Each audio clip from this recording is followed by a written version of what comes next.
Recently I threw a dinner party and I invited several guests to arrive one by one. First came love, then a short while later joy, followed by peace. Patience arrived eventually. Kindness came. Goodness, faithfulness, who never lets me down.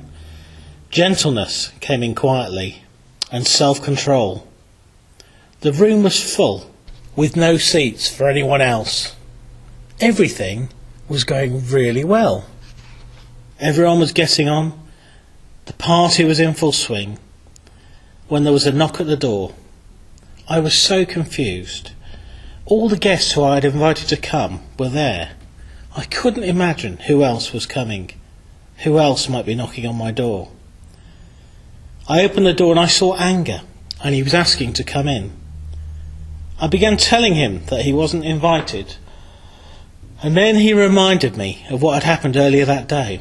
I had been so angry with a work colleague, and although they deserved plenty of anger, I had miraculously managed to stay calm, and I'd worked through the problem with them. It was gone, it was history, it was in the past, but Anger was shouting at me, and I began to think about what had happened. Perhaps I'd been too soft in letting go of my frustration so easily. Perhaps a little bit of anger was okay. So I said to Anger, "Come in."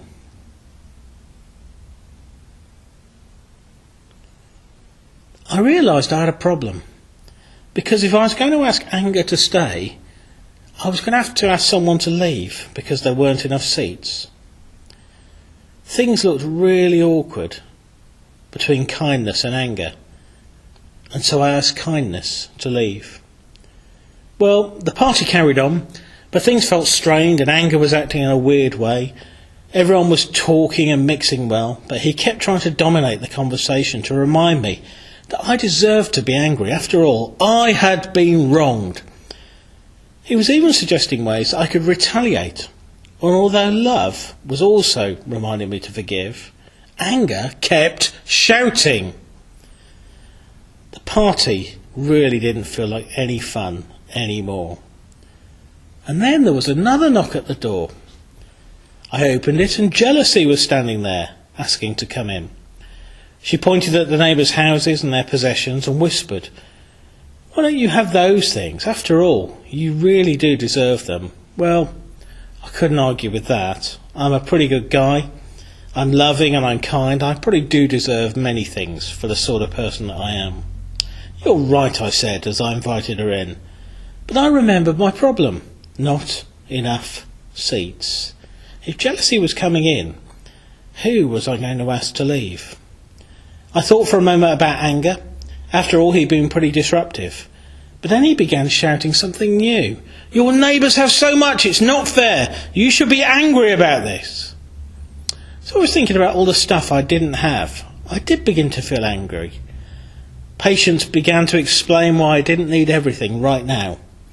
But Anger started shouting again.